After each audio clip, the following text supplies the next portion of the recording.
Welcome guys, this is a continuation of Math Paper 1 for the year 2023 for the internal candidates. So we did the first party where we looked at question 1 up to question 5. Now for online tuitions, please feel free to reach me on this number. So make the decision as soon as possible. Now we have the question 6. So the Venn diagram shows three sets, P, Q, and R. Use set notations to describe the shaded part. Right, so how can we make sense out of what we are given? So what I'm going to do is I'm going to dismantle the two sets, meaning the three sets. So firstly, I want to look at what was the relationship between P and Q. So if you look at P and Q, the shaded part is the intersection of P and Q. So we've identified the first party. So it's P intersection Q. Then the second one, let's look at P and R. We can't look at Q and R because we have this region which is not shaded. Now let's have a look at P and R. So if you look at P and R, we have the shaded part. So for us to describe the shaded region, we just have to combine P intersection Q and P intersection R. So how can we combine the two regions? So we are going to say P intersection Q in brackets. So whenever you are trying to combine two regions, you use union P intersecting R. So that is our final answer for this part. We move on to question 7. So under question 7, we are given a matrix. So given that matrix A has entities 1, 2, and 4, B 3, 0, 4. Find the first one. We want to find the A transpose. So let's write the original matrix. So whenever you are trying to transpose a matrix, simply interchange, swap. So the rows of the first column becomes the columns of the second matrix. So A transpose of that is equal to, so our answer will be 1, 2, 4, like this. So this row becomes this column. So that's what you're supposed to do whenever you are trying to transpose a matrix. Now for B, we want to find a product of matrix A and B. So I'm going to begin with the first matrix. So the first matrix is A. So we have, this is our first matrix. Then the second matrix is B, 3, 0, 4. So we are going to use the row by column. So this row must be multiplied by this column. Then we are going to get our answer. So if we do that, this number will multiply with this number. So which is, in our case, we are going to have 1 multiplied by 3. When moving to the second number, you need to put an addition sign here. Then this number 2 will multiply with this number 0. So you say 2 times 0 plus C. Then this number will multiply with this number. So we have 4 times 4.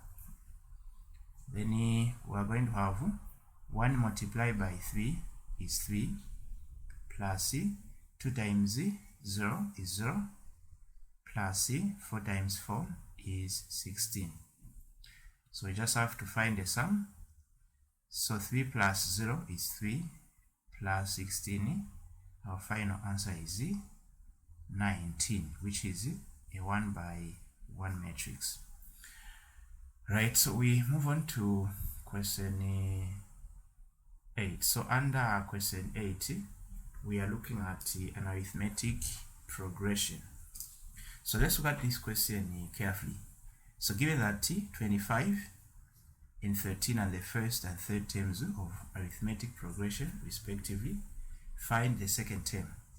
So if you look at what we are given, this 25 represents the first term, then 13 represents our third term. So let's now let's make a sequence. So for this one, I advise you make your own sequence because it's easy to understand things that you are seeing, right? So we have first term, term number 1. So this is our term number 1. And remember, term number 1 is 25. So our 25 will be written here, comma. The question is the second term, which simply means the second term is not given. Then the third term is given. So our third term is 13. So here is where we're going to bring our third term. So this is our sequence. Now, if you look at the question, so the question is simply asking us to find the second term, and the second term is the number between the two consecutive terms. So this question is the same as the find arithmetic mean. So what is the arithmetic mean? So the arithmetic mean is just the middle term between two consecutive terms. So what I'm going to do is I'm going to make some letters representing. So the first term will be represented by A, B, C. So what is the formula to find the middle term? So middle term is B, is equal to, we need to find the sum of these two numbers. So A plus C, then you average, right? So this is how you can find the middle term. So this 25 will be replaced where A is, this 13 where C is. So let's do some math. So our A is 25 plus C, our C is 13 over 2. Then if you add 25 plus 13, we get 38 over 2. So what is the half of 38? Is 19. So this is our middle term. So we have 19 as our middle term. Alright, or if you want, we can use this formula. Tn is equal to A plus n minus 1 common difference. So we can use this formula to find the common difference. If we have the common difference, we can find the second term. So let's find the common difference. Now, if you are using this formula, where there is Tn is where we are going to substitute the last number from the sequence that you formed. So in our case, you put 13 here. Then A is the first term, which is 25 plus. What is n? N represents the number of terms. In our case, we have 1, 2, 3. So n is equal to 3. So we have 3 minus 1 multiplied by d. So we can shift this number to this side. So we're going to have 13 minus 25, which is equal to 3 minus 1 is 2 multiplied by d. 13 minus 25, we are going to have negative 12. Since we have different signs and we get the sign from the bigger number, then 2 times d is 2d over 2 over 2. Common difference is equal to 2 into negative 12 is negative 6, which simply means that if you remember, the first term is 25, the second term we didn't have, third term is 13. So let's do some math. So 25, since the common difference is negative, it simply means that each term is formed by subtracting. That's why the numbers are reducing as we move from the left to the right. So 25, we take our 6, will give us 19. Then 19 will take away 6 will get 13. So you can find the second term like this.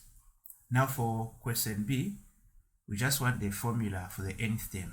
So the first one, you write Tn is equal to a plus n minus 1 multiplied by common difference.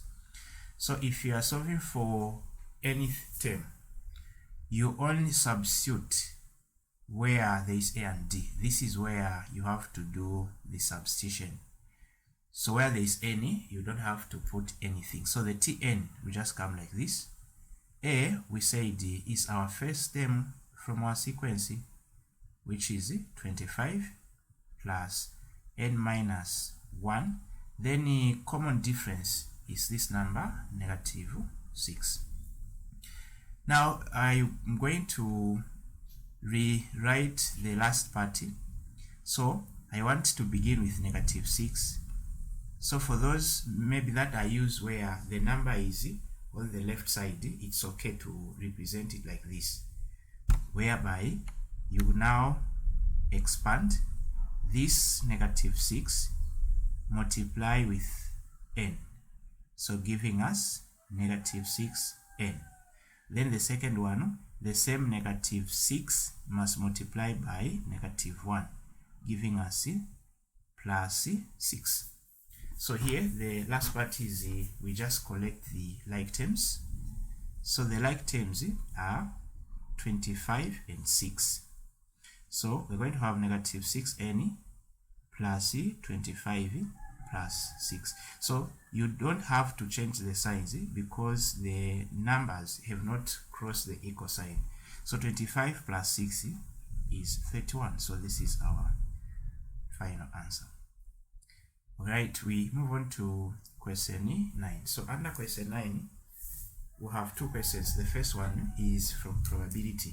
So a letter is chosen at random from the letters of the word excellent. What is the probability that letter E is chosen? So say probability of choosing. So say choosing letter E is equal to favorable outcomes. So let's look at how many letter E's are we having in the word excellent. So 1, 2, 3. So we have 3 over the total number of letters. So how many? We have 1, 2, 3, 4, 5, 6, 7, 8, 9. So it's 3 over 9, which is, it can be reduced to 3 into 3 is 1, 3 into 9 is 3. So which is same as 1/3. Now for question B, the areas of two similar shapes are in the ratios 25 to 36. If the length of the smaller shape is 2 centimeters, find the length of the larger shape. So say a smaller shape, larger shape. So since we are given areas, these two numbers represents the scale factors, the scale numbers of area. So 25 is for the small one, then 36 is for the larger one. Now what are we supposed to do? If you look at area, for example, if we are looking at centimeter is squared. So whenever you are given ratio of area, we are going to find the square root of these two numbers. So the square root is the number that you can multiply by the same number 2 times, and the product must be equal to the number whose square root we are looking for. For example, 1 times 1 is equal to 1. So the square root of 1 is still 1. So 2 times 2 is equal to 4. The square root of 2, this should be positive, negative 2.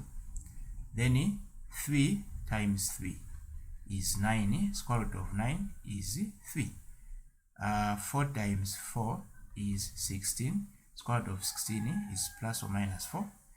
Then 5 times 5 is 25. The square root of 25 is 5. 6 times 6 is 36. Square root of 36 is 6. So the square root of 25 is 5.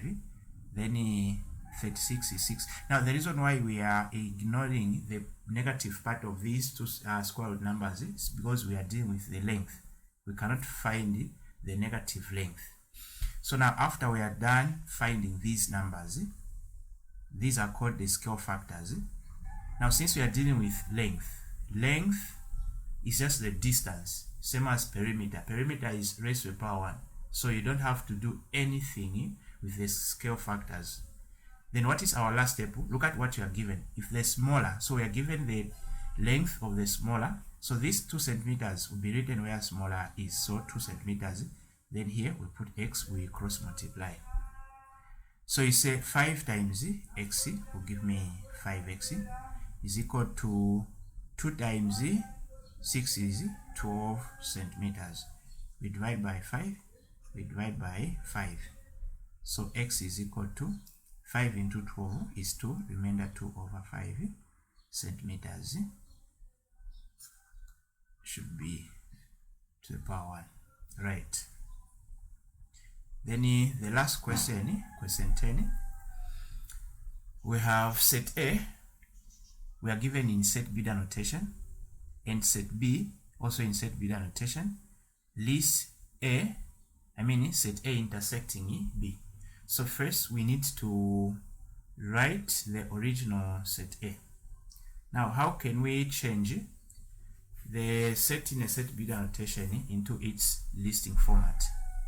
So if you look at the numbers, so the numbers are denoted by x, and the numbers should be, if you look at the symbol, so the numbers should be greater than 1. Since there is no equal sign, 1 should not be part of that. So we are beginning from 2. Now we are also told it's a prime number. Prime numbers are numbers with 2 factors, the number itself and 1. So 2, 3, 5, 7, 11, 13. We are ending at 13. Why? Because the lowest number that we have is 15.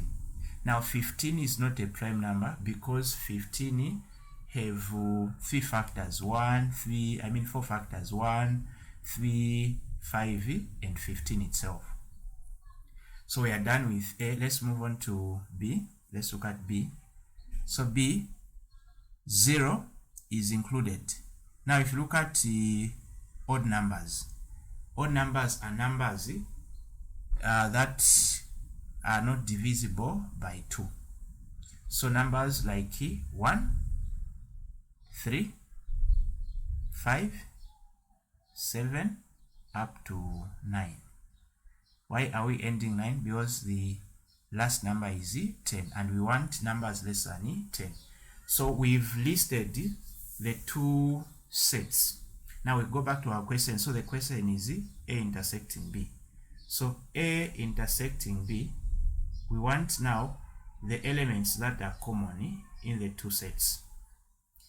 So from these 2 elements, we can see that 3 is common. So number 1, 3.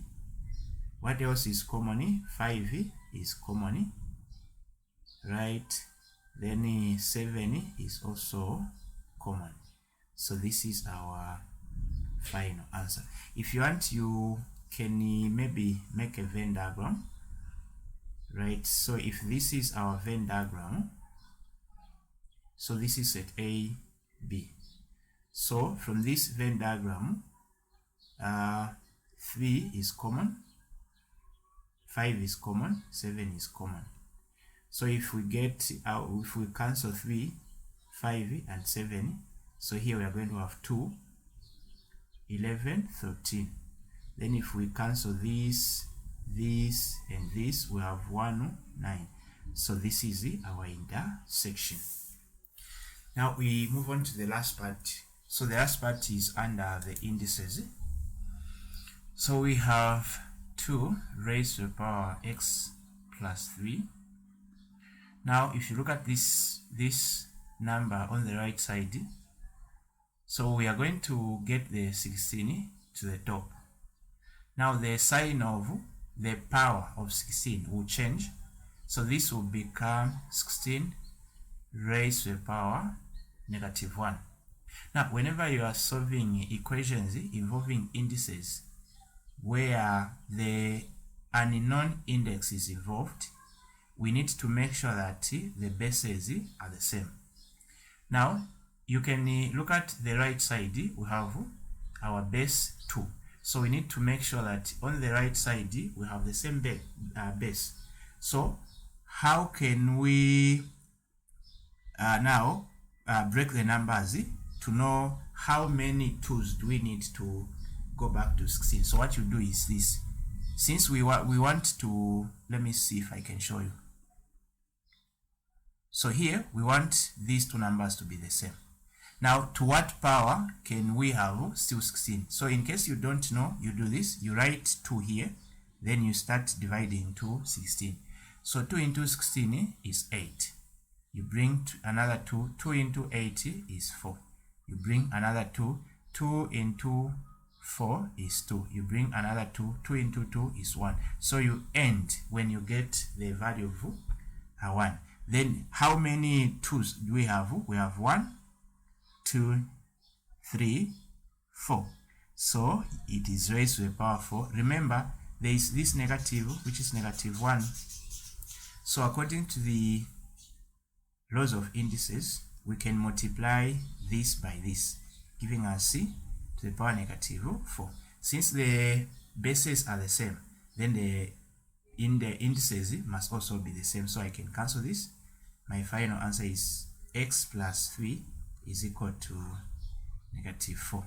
So if we shift this number, we have x is equal to -4 minus 3, which is -7 as our final answer.